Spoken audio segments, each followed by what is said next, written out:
Hi people, my name is Mel Krieger, and this DVD, this video, is designed to show you fly casting faults and their solutions, faults and fixes. Now, just as there are many different styles in fly casting, there's a wide variety of concepts on analysis and instruction and what have you. One of our hopes in this video is to really make a distinction between substance and style, and that is a commonality among all fly casting instructors and fly casting analysts.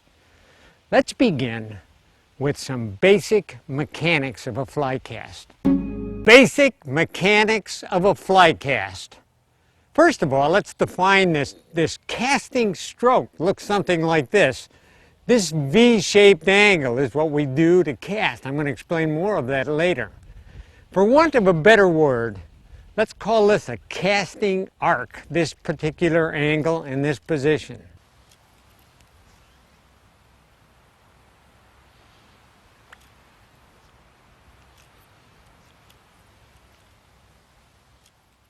Now, if I want a higher back cast, maybe there's trees or bushes or something behind me. If I want a higher back cast and a lower forward cast, one of the things I have to do is tilt this whole casting stroke forward.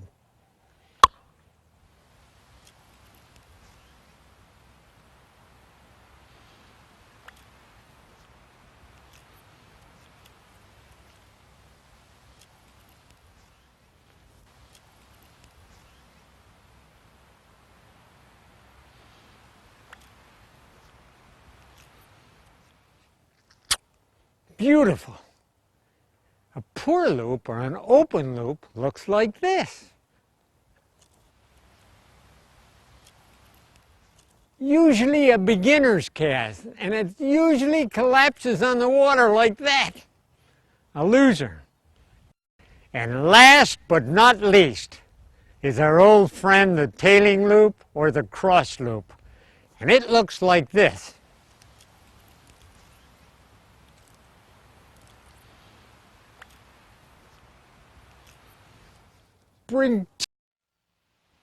Now there's no one in the whole world that has all the casting faults that we're going to be showing you here in the next few minutes, with one notable exception.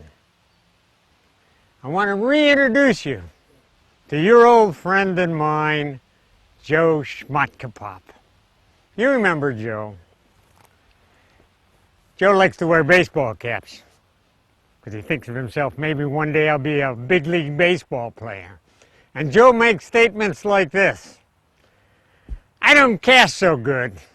And believe me, he doesn't cast very good. I don't cast so good, but I catch fish. I want to sling that sucker out there.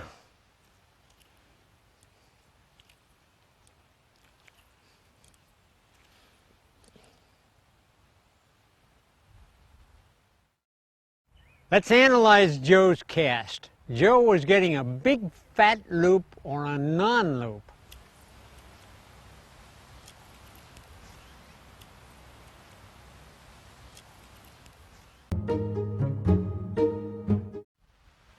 I'm just having trouble with this cast. It either hooks or collapses out there. I just don't know what's wrong. Look at that collapse out there like that. Let me try that again.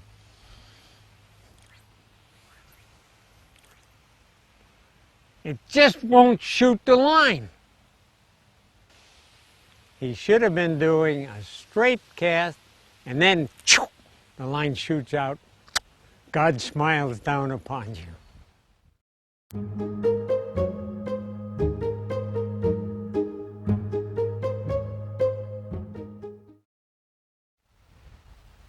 I just can't seem to get that cast straight to the target. It always kicks over to the side. Watch this. It goes right off to the side there like that instead of going straight.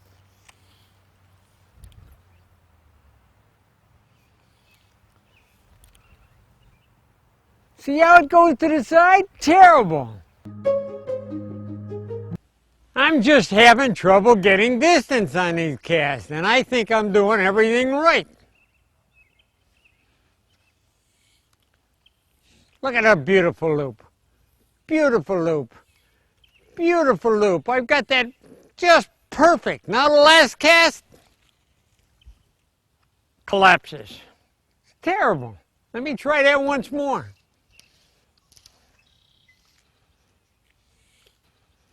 Good loop. That's supposed to shoot out with these good loops.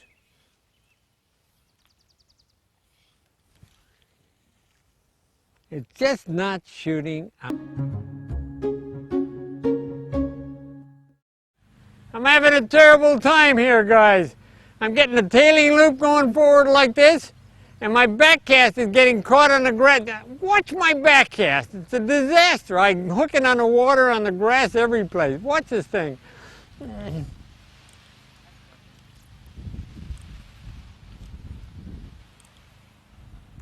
Terrible.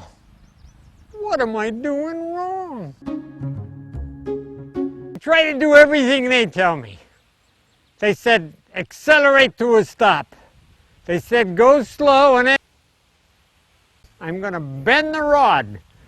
Rump! Look at that thing go. The secret is start the stroke heavy. Start it strong. Bend the rod. On a long cast, I want you to spell wump with 3 U's. Wump. Let's watch that in action. Line back cast. Instead of a straight line going back, we can throw a curved line going back. It kind of swings around in a curve that looks a little bit like this. With this, I only use maybe half or a third as much back cast space as a straight line back cast. This is a great cast, guys. With this kind of a swing around or pull around, see, instead of a circle, I'm going to make an oval. I'm going to go rump, bang. That'll give me more accuracy and more distance. So the oval for distance and accuracy, the circle for a great change of direction situation.